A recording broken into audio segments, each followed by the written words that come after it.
आप सभी को प्यार भरा नमस्कार। स्वागत है अद्वैत एजुकेशन और अनअकैडमी पर।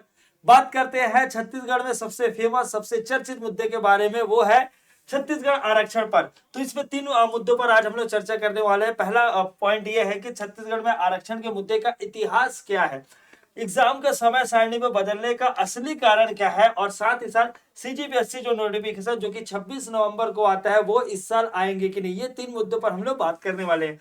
तो सबसे पहले इतिहास पर लेके चलते हैं, और इतिहास से पहले वर्तमान की बात करते हैं। तो वर्तमान की बात करते हैं तो हो क्या रहा है सर, हो ये रहा है कि कांग्रेस पार्टी बीजेपी पार्टी जो कि छत्तीसगढ़ की दो मुख्य पार्टी है, तो बीजेपी पार्टी क्या कर रही है, आज ही खबर आई कि उन्होंने क्या किया, एक रेल को रोक दिया और सड़क पे बहुत सारे आंदोलन कर रहे हैं। खासकर एग्रेसिवनेस दिखा रहे हैं भाजपा पार्टी के जो एसटी वर्ग जो होता है, उनका एक विंग है, अनुसूचित जाति विंग है, वो बहुत ही एग्रेसिव मोड में दिखाई दे रहा है और बाकी सभी नेताओं का वहां समर्थन मिला हुआ है।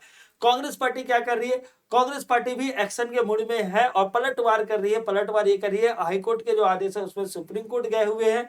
साथ ही साथ उन लोग एक विशेष अधिवेशन और विशेष सत्र बुलाने की मांग की गई। तो ये सिलसिलेवार तरीके से इस पूरे घटनाक्रम पर क्या है, देखो आज हम लोग कोई ओपिनियन देने के लिए नहीं आए, क्योंकि जो मुद्दा है वो हाई कोर्ट से जा चुका है। सुप्रीम कोर्ट, हाई कोर्ट का जो फैसला है उसके बारे में अपन चर्चा करेंगे, लेकिन जा चुका है सुप्रीम कोर्ट में, तो उसमें अपन कोई भी डिस्कशन नहीं करेंगे।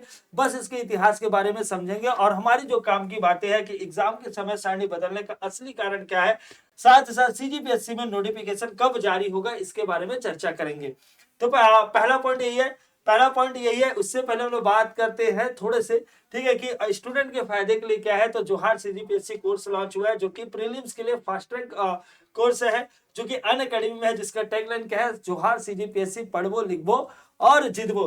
भी दो क्लासेस प्रारंभ हुई है। पहली क्लासेस है इंग्लिश की, और जो दूसरी क्लासेस है सीजीजीएस की, भाई जो मेरे द्वारा लिया जा रहा है, और इंग्लिश लिया जा रहा है जागृति मैम के द्वारा। अगर बात करते हैं तो जो प्रीलिम्स के लिए है 2000, सीजीपीएससी 2023 के लिए है। बात करते हैं क्या क्या प्रोवाइड किया जाएगा, तो ओनली फास्ट ट्रैक कोर्स की बात किया जाए तो सर 600 जो आवर्स से प्लस कोर्स रहेंगे, पीडीएफ स्टडी मटेरियल आपको प्रोवाइड कराया जाएगा, और अनलिमिटेड रिकॉर्डेड कोर्स आप क्या स्टोर कर सकते हैं अपने मोबाइल पर। और स्पेशली डेडिकेटेड क्या रहेगा, डाउट क्लियरिंग क्लासेस रहेंगे, जिसमें आपके डाउट को क्लियर किया जाएगा। बात करते हैं, ये हमारी टीम है जो आप देख सकते हैं।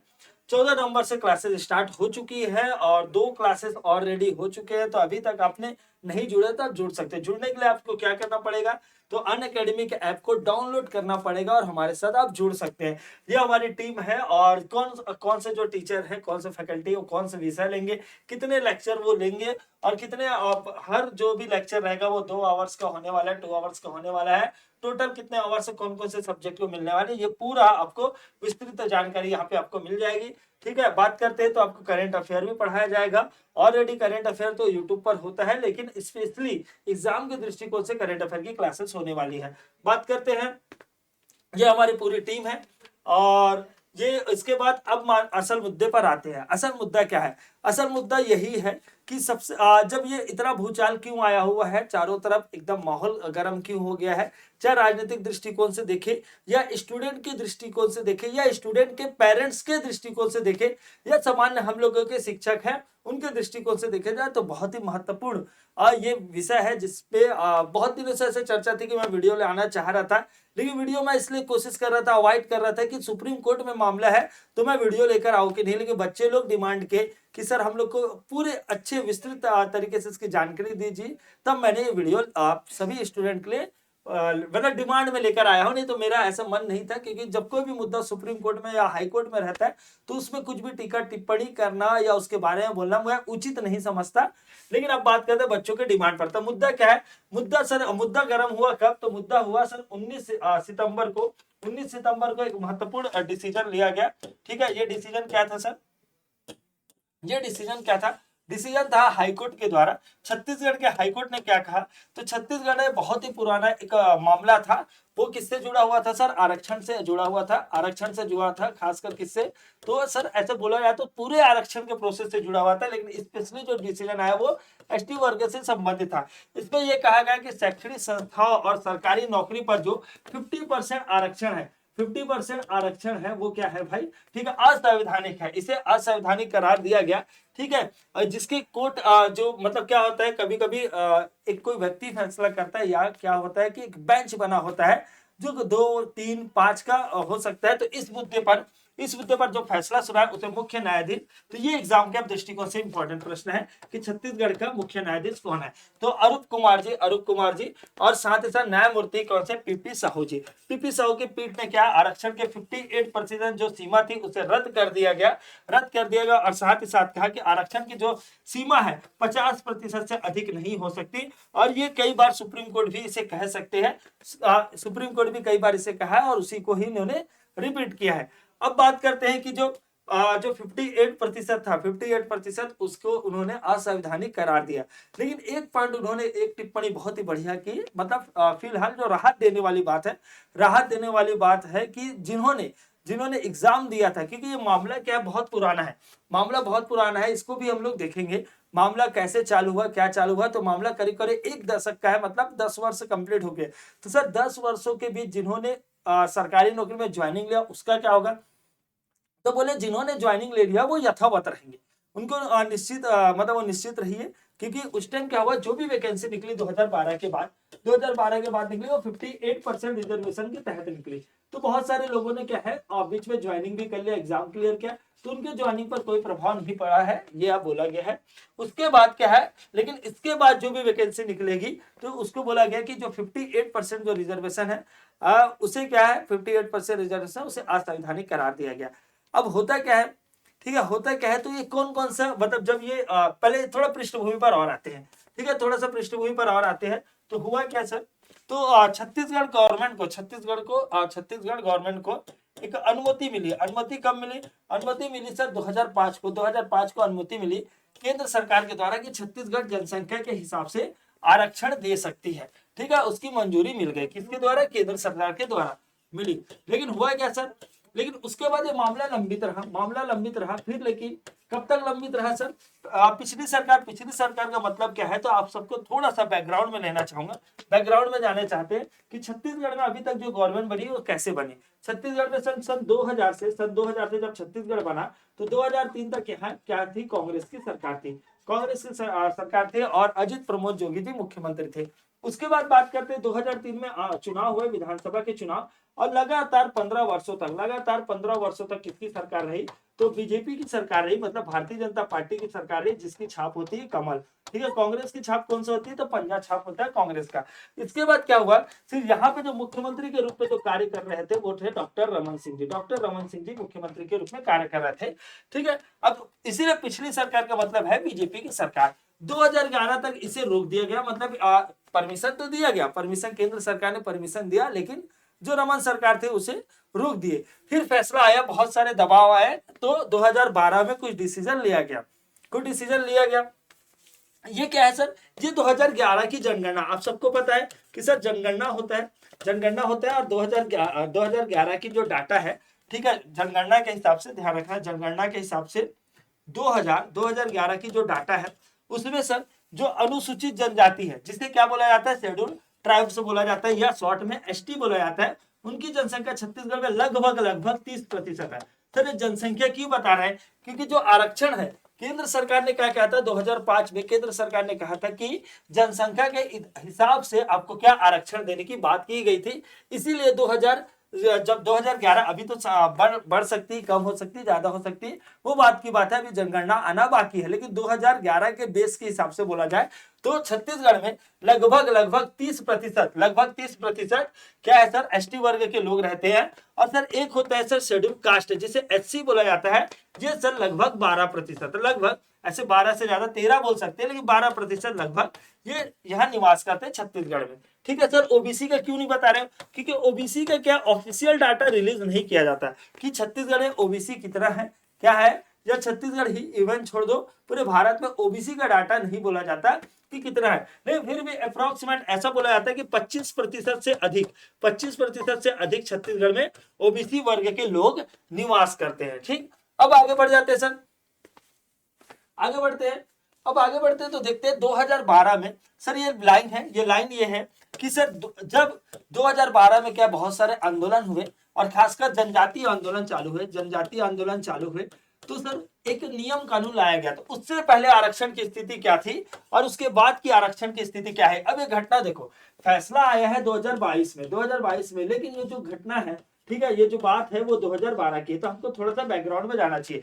तो हमने पहले क्या बताया, 2005 में मंजूरी मिली, 2011 तक जो सरकार थी, जो पिछली सरकार थी, ठीक है, उस मामले में चुप्पी साधी रही या रोक लगा के रखा गया।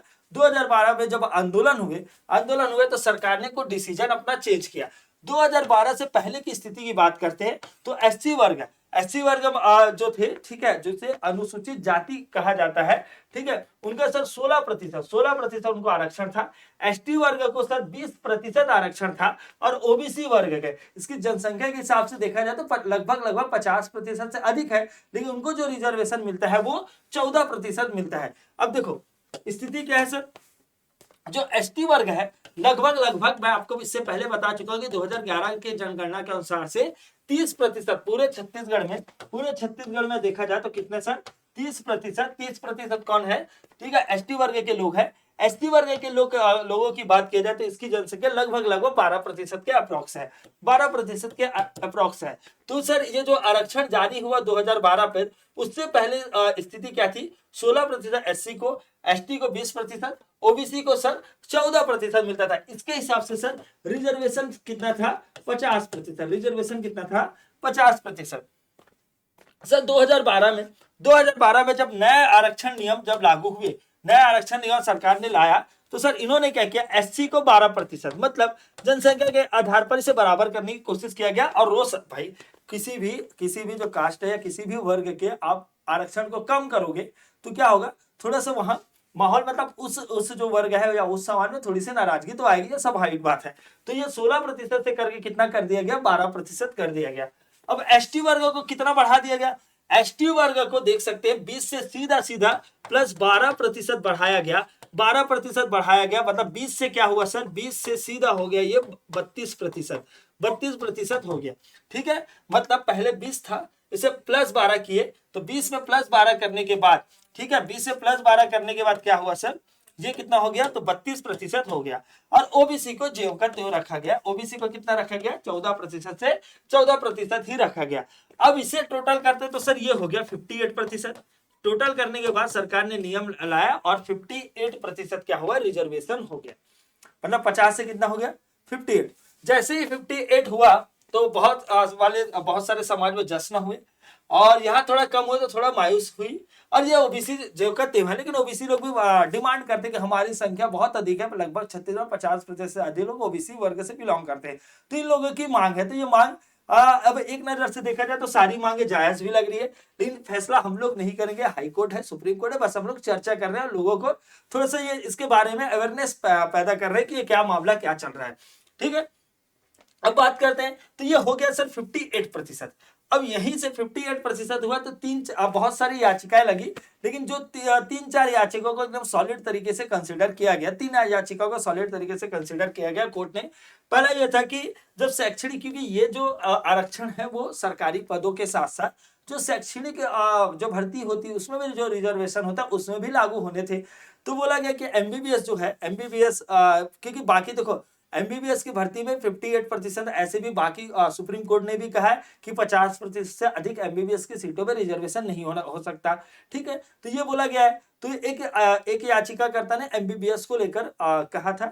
उसके अलावा बहुत सारे याचिकाकर्ता ने ये कहा कि संभाग वाइज, जैसे सरगुजा संभाग है वो एसटी वर्ग के लिए रिजर्व क्षेत्रों में आता है, ठीक है। तो वहां पे जब ये वाला जो रोस्टर लागू हो रहा था 58 वाला, तो कम से कम ऐसा बोला जा रहा था बहुत सारे पदों में सर जहां पे एसटी वर्ग या एसटी क्षेत्रों में कुछ एडवांटेज मिलता है, तो वो करीब 60, 70, 75% तक पहुंच जा रहा था, जो कि मतलब जो याचिका करते थे उनको ठीक नहीं लग रहा था। फिर इसके बाद इसकी सुनवाई चली और जो फैसला आया आप सभी के सामने है, ठीक है। तो याचिकाकर्ता ने 2-3 मुद्दों पर इसमें ठीक है आपत्ति लगाई थी और फैसला आया। फैसला क्या है, तो ये न्यूज का ही, ठीक है, न्यूज 18 जो मध्य प्रदेश छत्तीसगढ़ की है, 50% से ज्यादा आरक्षण का प्रावधान को असंवैधानिक करार दिया गया, ठीक है। और यह असंवैधानिक करार देने के बाद ही माहौल गर्म हो गए, माहौल बहुत ज्यादा गर्म हो गया। तो 58 जो प्रतिशत था, ठीक है, तो इसे बोला गया कि 50% ही आप रखिए, 58 वाला असंवैधानिक है। अब इसके बाद ऑप्शन क्या हो सकता है, देखो आप ही सोच सकते हैं ऑप्शन मान के चलो, इमेजिन करते हैं, ठीक है, क्या होगा भाई, इसे अब कम करना पड़ेगा, इसे कम करना पड़ेगा 8%, इसे कम करना पड़ेगा। अगर मान के चलो एससी अगर 12 है, एसटी क्या है, एसटी 32 है, तो ये कम हो जाएगा, सीधा आपको 8% कम करना पड़ेगा, तभी ये राउंड फिगर 12 आएगा। तो ये असल मुद्दा ये है, ठीक है। अब बात करते हैं आगे, इसीलिए बहुत सारे एग्जाम अभी रुके हुए हैं। अब इसके बाद भूपेश बघेल ने क्या कहा, क्योंकि सीएम की बात बहुत इंपॉर्टेंट है, जब ये सब डिसीजन, ऐतिहासिक डिसीजन आया तो, ठीक है, तो सीएम साहब ने क्या कहा, सीएम साहब ने ये कहा कि भूपेश बघेल जी ने एक तो क्या किया कि हाईकोर्ट में उन्होंने बोला, हाईकोर्ट से हम लोग कहाँ जा सकते हैं, आप सभी को पता है कि हाईकोर्ट से सुप्रीम कोर्ट जा सकते हैं, ठीक है, तो हाईकोर्ट से सुप्रीम कोर्ट गए। अब इसके अलावा इन्होंने बोला कि विधानसभा का विशेष सत्र इन्होंने बुलाने के लिए चरणदास महंत, जो कि चरणदास महंत छत्तीसगढ़ के विधानसभा के अध्यक्ष हैं, ठीक है, उन्हें अनुरोध किया। और साथ ही क्या है, जो राज्यपाल होते हैं उनसे सिग्नेचर कराना पड़ता है, तो उनसे उन्होंने सिग्नेचर कराया। तो इन्होंने यहाँ आपको देख सकते हैं, ट्विटर हैंडल है यहाँ सर, आदिवासी आरक्षण के विषय को लेकर विधानसभा पर विशेष सत्र आहूत करने का प्रस्ताव विधानसभा अध्यक्ष डॉक्टर चरणदास महंत जी को भेजा है। आगामी 1 व 2 दिसंबर को विधानसभा का क्या विशेष सत्र आहूत किए जाने का आग्रह किया गया है। और ये डिसीजन में जब तक हम वीडियो बना रहे हैं तो ये सिग्नेचर भी हो चुका है राज्यपाल के द्वारा, ठीक है। तो ये समझ आ गया, मतलब एक क्या था कि ये जो है, और एक ईडब्ल्यूएस मुद्दा अलग है, ध्यान रखना, बहुत सारे लोग दोनों को जोड़कर देख रहे हैं, तो ईडब्ल्यूएस का कभी और वीडियो बनाया जाएगा। ये टोटल छत्तीसगढ़ पर फोकस किया गया है, तो छत्तीसगढ़ से संबंधित थे, ठीक है। आगे अब बात करते हैं, तो भूपेश बघेल जी भी एक्शन के मोड में है, और इन्होंने क्या है, सबसे पहले जो सुप्रीम कोर्ट जाने के लिए बोला, और साथ ही साथ क्या क्या विधानसभा का विशेष सत्र बुलाया है। अब क्या है सर, आगे क्या हो रहा है, तो आप सभी को पता है कि सरकार ने क्या क्या काम किया, हाई कोर्ट से सुप्रीम कोर्ट गए। सर दूसरा इन्होंने क्या काम किया, दूसरा काम इन्होंने विशेष सत्र बुलाया। अब देखते हैं दिसंबर में क्या होता है, जो भी डिसीजन होगा, जो भी निर्णय होगा, वीडियो के माध्यम से आप तक प्रोवाइड कराया जाएगा। सर सरकार ने आरक्षण पर अध्ययन के लिए 3 समिति बनाई गई, 3 समिति बनाई गई। अब ये एग्जाम में के दृष्टिकोण से भी आ सकता है कि तीनों समिति कौन कौन सा प्रदेश का दौरा करेगी।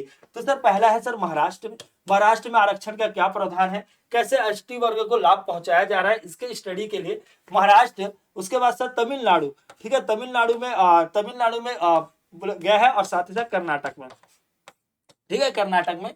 तो ये तो जगह है, ध्यान रखना, तमिलनाडु जगह, महाराष्ट्र, तमिलनाडु और कर्नाटक, ये तीनों जगह गई है। तो इसको याद करने की उतनी जरूरत नहीं है, क्योंकि कोई भी ऐसा नहीं है कि किसी समिति का कोई अध्यक्ष हो, सभी गवर्नमेंट का ऑफिसर है, तो इसको याद करने की जरूरत नहीं, बस आपको जगह याद रखना है। एग्जाम के दृष्टिकोण से जगह याद रखना है कि महाराष्ट्र के अलावा तमिलनाडु के अलावा क्या है, कर्नाटक, ये 3 राज्यों का दौरा करेगी, ठीक है। उसमें समझेगी कि आरक्षण क्या है, तो ये सरकार ने डिसीजन लिया है, और ये प्रशासनिक विभाग का निर्णय है। अब ये क्या है सर, तो आप अभी देखे होंगे हाल ही में किसी व्यक्ति ने क्या, आरटीआई सूचना का अधिकार जो होता है, ठीक है, उसके तहत जानकारी मांगी थी। तो जानकारी मांगने पर ये वायरल हो रही है बहुत ज्यादा, जिसे उन्होंने पूछा था वही, ठीक है, कि मतलब क्या रोस्टर का क्या प्रावधान है। तो इन्होंने साफ सुथरे अक्षरों में कहा कि ये जो मामला है वो सर्वोच्च न्यायालय पर है, ठीक है, सर्वोच्च न्यायालय में कार्रवाई की जा रही है। अतः सर 30/9/2022 के, ठीक है, तिथि के नियम और ठीक है, जो रोस्टर है, जो आरक्षण से संबंधित है, सक्रिय होने, ठीक है, उपस्थित नहीं होता है करके बोला गया है। तो इसका मतलब यही है कि जो रोस्टर है, जो मामला है, वो सुप्रीम कोर्ट में है। तो इन्होंने राइट टू इन्फॉर्मेशन के तहत इसकी जानकारी भी मांगी थी, ठीक। आगे बात करते हैं, अब राजनीतिक नजर महत्वपूर्ण है, क्योंकि देखो कोई भी मुद्दा हो, ठीक है, उसमें एक राजनीतिक नजर भी रहते हैं, क्योंकि अल्टीमेट राजनीतिक सफर ही राजनीतिक करके या चुनाव के माध्यम से ही जो फैसले लेने की जो ताकत रहती है वो प्राप्त होती है। तो सभी मुद्दों में कहीं ना कहीं एक राजनीतिक नजर भी रहती है। और यहाँ पे जो फोटो दिखाई दे रहा है, तो ये माननीय सीएम साहब जी है, और ये पूर्व सीएम साहब जी है, रमन सिंह, और ये भूपेश बघेल जी। दोनों ने अपने अपने स्टेटमेंट है, अपने अपने तरीके से, ठीक है, इस मुद्दे पर अलग अलग क्या बोल सकते हैं, मतलब अलग अलग तरीके से इस मुद्दे पर नजर बना के रखे हुए है ना, और अपने तरीके से एक्शन ले रहे हैं। पहला बात करते हैं सरकार के असर, ये बहुत बड़ा मुद्दा क्यों है, बहुत बड़ा मुद्दा इसलिए है, आप ध्यान रखना, छत्तीसगढ़ में, ठीक है, सबसे पहले तो आदिवासियों की जनसंख्या, आबादी थोड़ी बढ़ी है, ऐसा कहना है, ठीक है। 2011 के जनगणना के अनुसार मैं आपको बता भी चुका, 30% लगभग एसटी वर्ग से है, लगभग 12% क्या है, एससी वर्ग से है, ठीक है। अब उसके बाद महत्वपूर्ण बात यह है कि सर आने वाला वर्ष में क्या है, छत्तीसगढ़ में विधानसभा चुनाव होने वाले हैं, और विधानसभा चुनाव होने वाला है।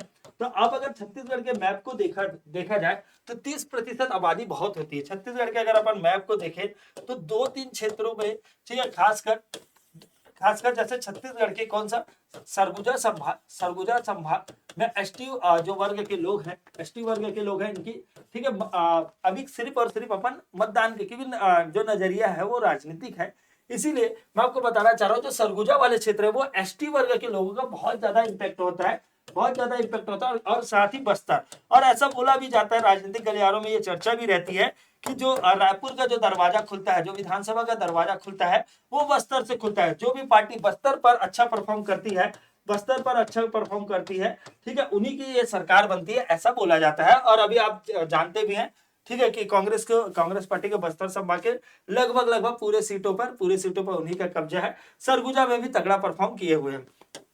अब बात करते हैं अब आने वाला चुनाव है, आने वाला चुनाव तो एसटी वर्ग का, उसके अलावा भी ये मैदानी भाग है, मैदानी भाग में भी क्या है, मैदानी भाग में जैसे बालोद हो गया, बालोद वाले क्षेत्र हो गए, ठीक है, और मोहला मानपुर वाले क्षेत्र हो गए जो एसटी वर्ग से बहुत सारे लोग यहाँ पे रहते हैं, तो मैदानी भाग में भी इसका अच्छा खासा इम्पैक्ट है। मतलब आप सीधा ये मुद्दा जुड़ा हुआ है लगभग 30% आबादी के साथ। लेकिन सीटों के आकलन में देखा जाए तो आपको पता होगा छत्तीसगढ़ में 90 विधानसभा सीट है, जिनमें से 51 क्या है, 51 जनरल के लिए है, 51 जनरल के लिए, 10 किसके लिए सर, एससी के लिए, लेकिन 29 जो है 29 है एसटी वर्ग के लिए, एसटी वर्ग के लिए। इसमें तो सीधा प्रभाव होगा क्योंकि एसटी वर्ग के लिए ही रिजर्व है। लेकिन बाकी जो बात है, बाकी में भी क्या एसटी वर्ग के लोग रहते हैं जो बहुत ज्यादा ये मुद्दा इंपैक्ट कर सकता है आने वाले चुनाव के समय में, ठीक है। अब बात करते हैं, ये तो रही कांग्रेस और बीजेपी की बात, लेकिन इनका मानना क्या है, तो सीएम भूपेश बघेल का क्या कहना है। सीएम भूपेश बघेल का ये स्टेटमेंट आया था, ठीक है, और इन्होंने बीजेपी पर आरोप लगाए थे कि मामला 2012 का है, जब आरक्षण जब बढ़ाया गया, क्योंकि आपको बता चुका हूं 2015 में केंद्र ने मंजूरी दी, 2011 तक उसे रोका गया, 2012 में इसका क्या है, संख्या को बढ़ाया गया और 20% से सीधा 32% किया गया, और एससी का 4% कम किया गया, ठीक है, और ओबीसी का ज्यों का त्यों रखा गया। इसीलिए 20 से क्या 8 बढ़ा, इसीलिए 58 हुए, और 4% जो एससी वर्ग से था वो भी एसटी में ऐड हो गया, ठीक है। तो सीएम भूपेश बघेल ने आरोप लगाया कि 2012 पर आरक्षण बढ़ने के बाद 2 समिति का गठन किया गया था, लेकिन उन्होंने कभी भी अपनी रिपोर्ट अदालत के सामने पेश नहीं की, जबकि 2012 से ही हाई कोर्ट में लेकर ये मामला जो चल रहा था उसकी सुनवाई हो रही थी। 2012 से 2018 तक बीजेपी सरकार ने कोर्ट पर मजबूती से अपने दावे को नहीं रखा, जो आरक्षण उन्होंने लाया था उनका किसका है, ये सीएम